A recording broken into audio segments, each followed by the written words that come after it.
প্রায় ৩২ ঘন্টা ধরে বিদ্যুৎ পরিষেবা বিচ্ছিন্ন বীরভূমের ময়ূরেশ্বর ২ নম্বর ব্লকের লোকপাড়া সহ বিভিন্ন এলাকায়। আর যাকে ঘিরে আজ অর্থাৎ বুধবার সকাল আনুমানিক ৮টা থেকে প্রায় ২ ঘন্টার মতন পথ অবরোধ করল স্থানীয় বাসিন্দারা।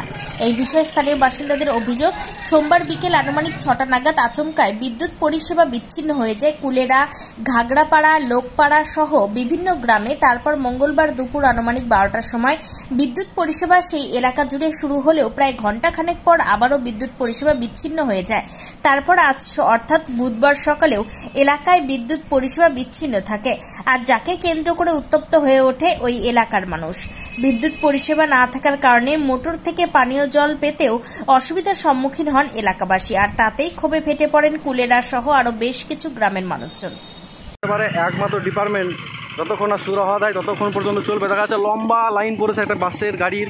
হ্যাঁ, তাদেরকে যেতে দেওয়া যায় না, কারণ আজকে ৪৮ ঘন্টা ধরে কোনো রকমের কারেন্ট না থাকায়। আপনারা হয়তো জানেন যে কুলিয়ারা গ্রামে একটা জল ট্যাঙ্কি আছে, যেখানে 10টা গ্রামে জল যায়। সেই জল ট্যাঙ্কিতেও জল নেই এবং 10টা গ্রামের মানুষের কাছেও জল পৌঁছায় না। অঙ্গনওয়াড়ি সেন্টারগুলোয় রান্না হয় না জলের জন্য। হ্যাঁ, তো আপনারা একটু দেখুন আজকে কী অবস্থার মধ্যে পড়েছে এই কুলিয়ারা মানুষ। আজকে গ্যাসের গাড়ি ওখানে দাঁড়িয়ে আছে এবং বাস, তাদেরকে সব কিছু দাঁড় করিয়ে এরকম ধরনের একটা গভীর আন্দোলন চলছে।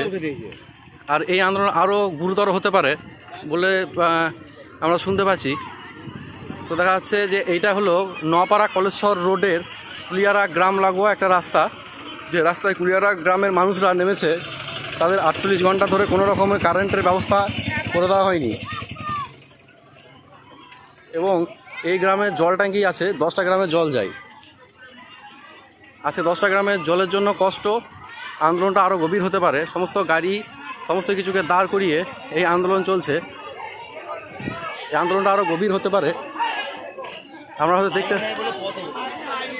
দেখতে পাচ্ছেন আজকে ঘোড়া নিয়ে মহিলারা নেমেছে রাস্তাতে, কারণ তাদের রান্না করার মতো জল নেই।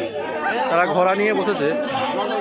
হ্যাঁ, কারণ তাদের রান্না করবে সেইটুকু জলও নেই। অঙ্গনওয়াড়ি সেন্টারগুলো খালি খালি পড়ে আছে। মারা বাচ্চাদেরকে নিয়ে অঙ্গনওয়াড়ি সেন্টার থেকে খালি খালি ঘুরে আসছে, কারণ রান্না করার মতো জলটুকু অঙ্গনওয়াড়ি সেন্টারে নেই। তার কারণ, একমাত্র কারণ হলো যে ইলেকট্রিক নেই আজকে ৪৮ ঘন্টা ধরে। তো আমাদের এখানে লোকাল যারা আন্দোলন করে তাদের মুখ থেকে কিছু আমরা শুনি যে কী কারণে তাদের এই আন্দোলন। গত ৪৮ ঘন্টা থেকে আমাদের গ্রামের কোনো বিদ্যুৎ সংযোগ পুরো বিচ্ছিন্ন। আমাদের গ্রাম থেকে 22টি গ্রামে জল যায়, আর পুরো জল পরিষেবা বন্ধ। এখন ইলেকট্রিসিটি ডিপার্টমেন্টের লোক এবং প্রশাসন এসে আমাদের সাথে কথা বলতে হবে, আমাদেরকে